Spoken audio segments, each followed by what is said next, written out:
Having Asperger's and how it affects me. Hi there, I'm speaking to you from England. I have Aspergers syndrome, and I'm going to tell you how it affects me.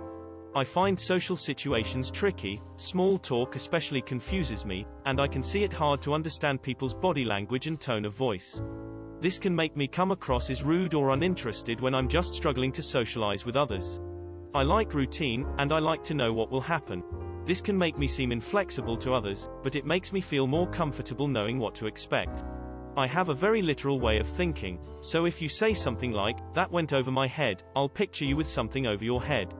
I need excellent memory recall, so I can easily recall people's names and faces, as well as dates and events that I require to remember. I'm not very good at understanding or expressing my emotions, which can be difficult for those close to me. In my employment, utilizing direct payments is a woman who helps me out in areas that others take for granted while out and about. For example, if I need her to make calls or write letters for me, book appointments, or help me with shopping. I'd love to have some friends one day but find it difficult to put myself out there, so I spend a lot of time on my interests anyway. There's no government assistance, which is annoying and frustrating. All I want is a tiny group of 18+ male or female people to meet and do things. There isn't one, but it would mean the earth to me and wouldn't cost the government very much. Just think about the opportunities it would bring me and others like me. As someone with Asperger's syndrome, I enjoy my company and am very independent. This means I like to do things my way and in my own time. I have to do things at my own pace, and I can get very fixated on something. This can be difficult for others to understand, but it's how my brain works.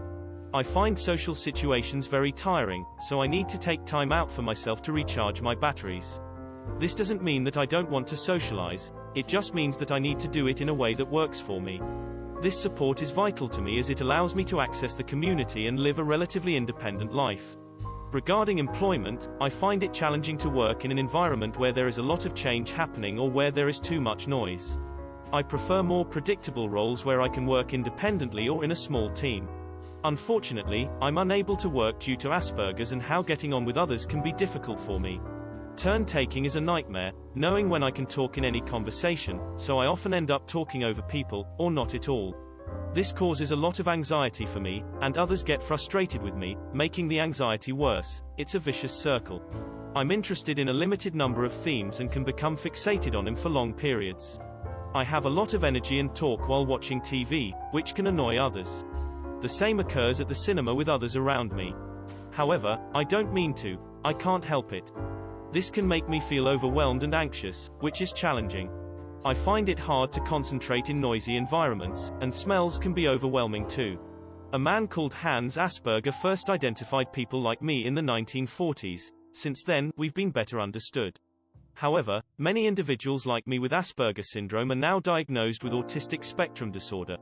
People like me with Asperger's syndrome have difficulties in communication and social interactions.